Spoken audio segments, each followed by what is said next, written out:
Muy bien, la semana anterior empecé a hablar basándonos en una carta de Pablo, de la cual ya voy a hablar, acerca de la unidad. Creo que somos llamados a preservar la unidad. Es un tema importante porque como seres humanos, cada uno con sus opiniones personales, es fácil tener divisiones. Es fácil que yo me quiera afincar en mi opinión y que no permita o no respete, digámoslo así, la opinión de otros. Fácilmente nos dividimos. Entonces, el llamado del apóstol Pablo en la carta de 1 Corintios, de la cual voy a hablar dentro de un momentito, es a que preservemos la unidad. Y vamos a ver algunos de los problemas que se habían presentado allí. Pero aquí tengo un pasaje que encabeza lo que quiero estar enseñando. Está también en una carta del apóstol Pablo que dice: esfuércense por mantener la unidad del Espíritu mediante el vínculo de la paz. Noten cómo aquí hay un llamado a que nos esforcemos, es decir, hay que dar pasos concretos, digámoslo así, para poder preservar la unidad, la cual fácilmente se puede romper, porque como dije, cada cabeza es un mundo, cada persona tiene sus inclinaciones, sus preferencias, sus gustos, sus opiniones, y algunos quieren hacer o quieren imponer su opinión para que prevalezca en un grupo. Por eso se nos llama a esforzarnos a preservar la unidad, y eso es parte de la tarea de los líderes de la iglesia. En la medida que los líderes permanecen unidos, aquí hay una junta directiva, para explicar un poquitito cómo se maneja la iglesia. Hay una junta directiva que gobierna la iglesia. Ellos son los que toman decisiones de salarios, de políticas, construcción, llamar a un nuevo personal para trabajar. Es la junta directiva quien gobierna la iglesia. Algunos piensan que es el pastor o los pastores. Nosotros somos parte de la directiva, pero es la junta directiva la que toma las decisiones para que la iglesia salga adelante, de tal manera de que se cumpla con las tareas, la visión, la misión que la iglesia tiene. Y parte de la tarea es apoyar la obra misionera en otros lugares. Entonces miren a ese individuo que anda haciendo la misión. Va un cura corriendo porque lo persigue un león, cuando de repente el cura se arrodilla y dice: Señor, te pido que ese león se vuelva cristiano. El león se arrodilla y dice: Señor, bendice esos alimentos que voy a consumir. O ese otro: mamá, cuando los testigos de Jehová mueren, ¿van al cielo? Así es, hijo mío. ¿Y Dios les abre la puerta o se esconde como nosotros?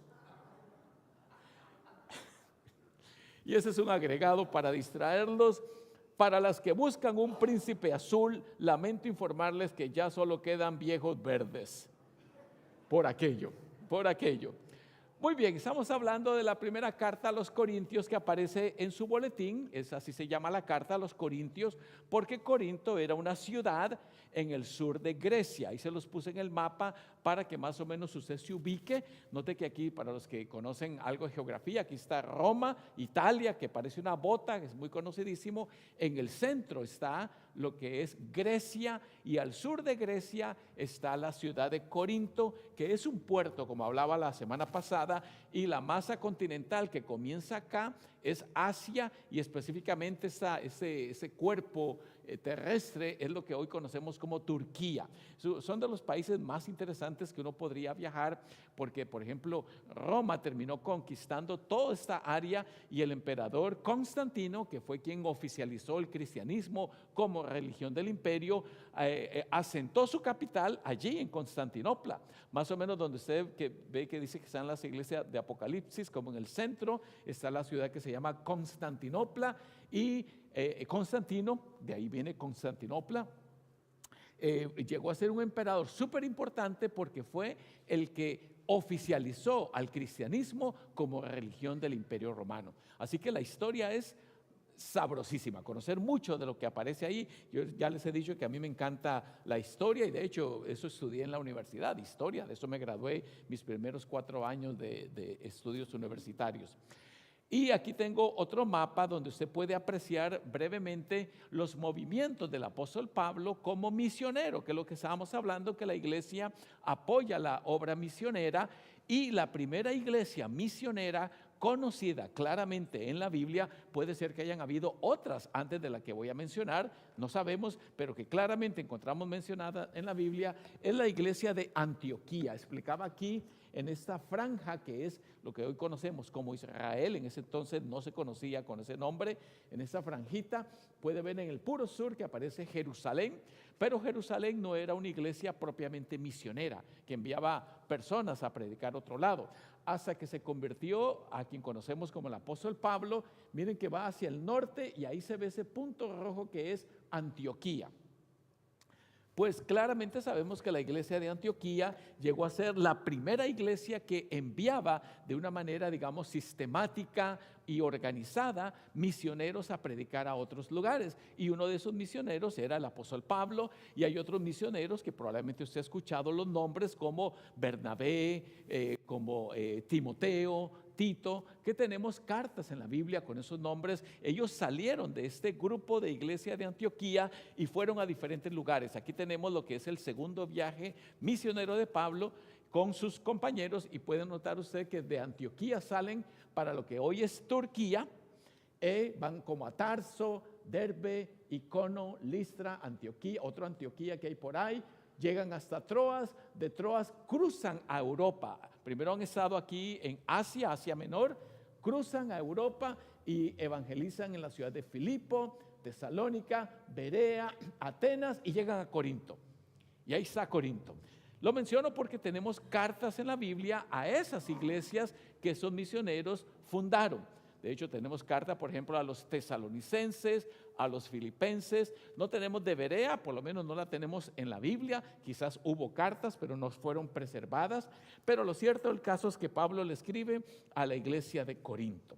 Todo eso es importante porque la iglesia de Corinto llega a ser una iglesia polémica, una iglesia problemática. Se lo he dicho muchas veces y lo sabemos por las cartas, Primera de Corintios, Segunda de Corintios, donde Pablo está abordando los problemas que se habían suscitado en la iglesia. Tanto así que los corintios, los líderes, le habían enviado una carta primero a Pablo y le dijeron: Pablo, aquí estamos en problemas porque unos piensan esto, otros piensan esto, o esto y lo otro. Y entonces Pablo responde a esa carta diciendo: tocante a lo que me dijeron en el primer punto, yo digo esto y lo otro. En cuanto a lo otro, yo digo esto y lo otro. Entonces vemos que Pablo está respondiendo a una carta que no tenemos nosotros preservada.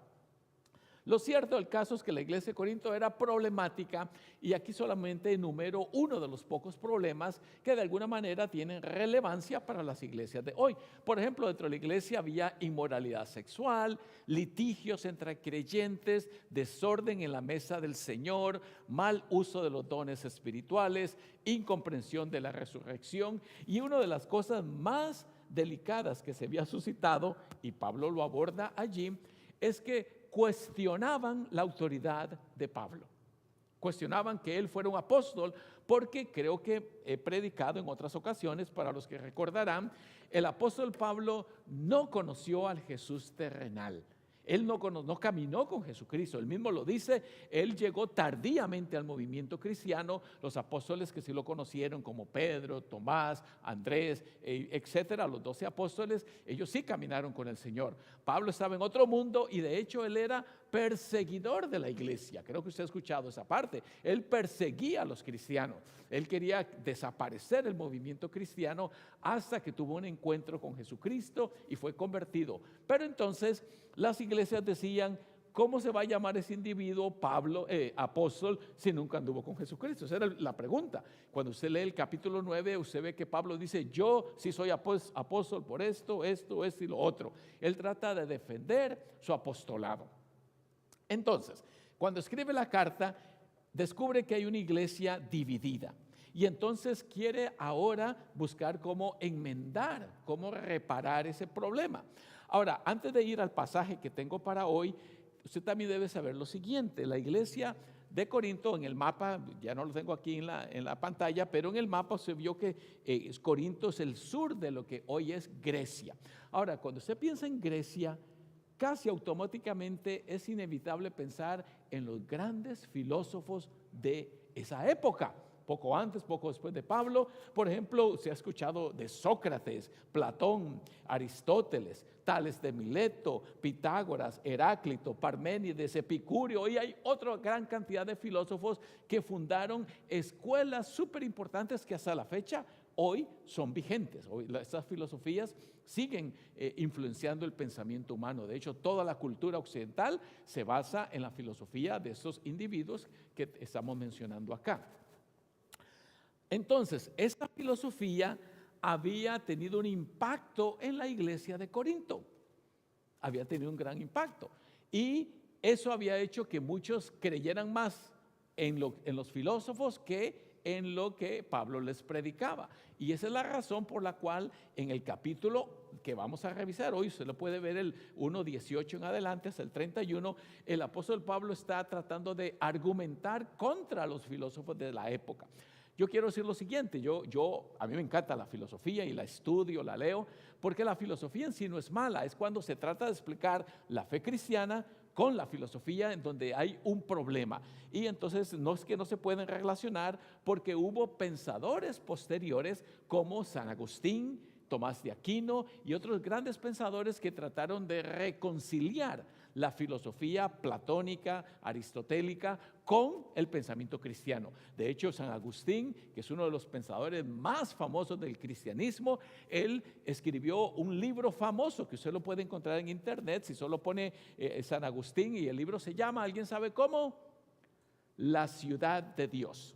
Solo búsquelo, La ciudad de Dios, y verá que es un libro en donde San Agustín, uno de los mayores pensadores del cristianismo, trata de reconciliar la filosofía griega con el pensamiento cristiano. Si lo logró o no es otra pregunta que hay que responder aparte, pero de que hizo un intento en un libro de casi 500 páginas tratando de reconciliar la filosofía griega, especialmente la filosofía aristotélica, con el cristianismo, es una realidad que ahí está, que el libro, como dije, todavía se preserva y es un símbolo de lo que es la fe cristiana. Ahora, a la luz de todo esto, es que el pastor Adolfo viene a explicarles el pasaje de hoy brevemente.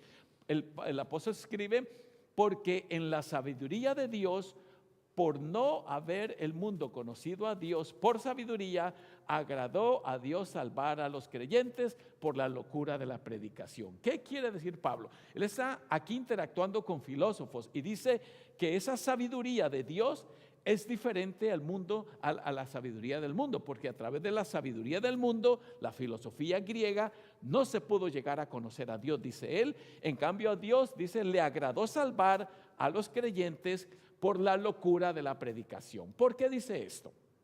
Allí en el pasaje, no lo puedo leer todo, pero usted lo tiene a la mano. Pablo dice cosas como estas, de que los griegos buscan sabiduría. Los griegos buscan sabiduría. Eso no es malo, propiamente dicho, pero dice que a través de esa sabiduría no se llega a alcanzar el conocimiento de Dios, porque, digámoslo así, es en otro nivel. Estamos hablando como de dos ámbitos, porque la predicación es, si usted se pone a pensar, la predicación de Pablo es como una locura, así le decían, es locura, porque predica de un hombre crucificado, sangriento, clavado en una cruz, y que ahí está el poder de Dios. Póngase a pensar, desde una perspectiva humana, dígame si no es cierto que eso suena como absurdo. Y por eso los griegos decían, ese Pablo solo habla tonteras, la locura, decían la locura de la predicación. Pero dice aquí el apóstol Pablo que agradó a Dios salvar a los creyentes por esa locura de la predicación. Y vea lo que sigue diciendo acá. Pero nosotros predicamos a Cristo colgado en el madero. Una vez más, la parte que es como rara, extraña, que no parece ni filosofía, porque ¿quién quiere ver a un hombre colgado de una cruz, sangrando, sufriendo, con una corona de espinas? Por eso los griegos decían, eso es locura, nadie se lo traga, nadie lo puede entender. Entonces Pablo dice, yo soy centrado en mi mensaje, pero nosotros predicamos a Cristo colgado en el madero, que es a los judíos ciertamente tropezadero y a los gentiles locura. Es lo que estoy diciendo, para la filosofía moderna de ese tiempo, eso es locura, eso de hablar de un hombre colgado en la cruz, eso no tiene sentido. Y entonces el apóstol Pablo trata de reconciliar ese mensaje de la cruz con la fe cristiana, con lo que es cómo Dios opera en el mundo. Ahora, una prueba de este mensaje es un poco extraña, pero ahí está en el pasaje y por eso la quiero traer a colación. Porque mirad, hermanos, vuestra vocación, que no sois muchos sabios según la carne, no muchos poderosos, no muchos nobles. ¿Qué quiere decir? Ahí está en el pasaje, usted lo puede leer al final, hay más detalles que no estoy involucrando, pero lo que Pablo quiere decir es lo siguiente. Si ustedes se fijan, la iglesia está compuesta de gente sencilla. En la época de Jesucristo, póngase a pensar, lo que conoce usted, no eran los emperadores quienes seguían a Jesús, los sacerdotes, los ricos, los poderosos, no, era gente pobre, sencilla, pescadores, obreros, gente de la baja sociedad. Y eso es más o menos lo que dice acá. Miren, hermanos, su vocación, ¿quiénes son ustedes? La mayoría dice, no son muchos sabios, según la carne, no son muchos poderosos ni nobles. Es decir, la iglesia está formada por gente como usted y como yo, normal, promedio, sencilla. Y eso refleja el poder de Dios, que a través de Jesucristo, Dios llama a la gente sencilla que a la larga le llegan a dar vuelta a la cultura, le llegan a dar vuelta completamente al pensamiento y llega a ser digamos, la religión más poderosa, hasta el punto que cuando Constantino, en el año 321, llega a ser emperador, por diferentes razones que hoy no puedo explicar, sería muy interesante hablar de eso, el emperador Constantino deja de perseguir a los cristianos y oficializa la religión cristiana como la religión del imperio. Y es ahí cuando la iglesia cristiana llega a casarse con el poder. Usted ha escuchado que los papas y los sacerdotes eran quienes consagraban a los reyes. Digamos, un rey si no tenía la bendición del papa o del sacerdote, no podía gobernar como tal. Entonces la iglesia se alía con el poder y llega a ser un problema posterior del cual no puedo hablar hoy, pero lo que quiero decir es que la iglesia, eso sí, llega a crecer poderosamente. Pero como dice aquí el apóstol Pablo, originalmente en la iglesia dice no hay muchos sabios, no hay muchos poderosos, no hay muchos nobles, y todavía sigue siendo la verdad. En la mayoría de las iglesias no hay senadores, políticos, gobernadores, casi nadie de ellos se aparece. Entonces es formada por gente común y como yo, pero con ellos es que Dios quiere cambiar al mundo, y por eso dice aquí en la lectura del Antiguo Testamento, Él te ha mostrado, oh mortal, lo que es bueno y qué es lo que espera de ti el Señor: practicar la justicia, amar la misericordia y caminar humildemente ante tu Dios. Es decir, el llamado cristiano es muy simple y tiene que ver con esto, y como el mismo Jesucristo dijo, por sus frutos los conoceréis. Es la diferencia que hace un individuo como usted y como yo en la vida de otros, el fruto que damos, el fruto que producimos. Y por eso concluyo con lo que dice el pasaje que encabeza esta serie: esfuércense por mantener la unidad del Espíritu mediante el vínculo de la paz. Y ahora que la paz de Dios, que sobrepasa todo entendimiento, guarde sus corazones y mentes en Cristo Jesús, Señor nuestro. Amén.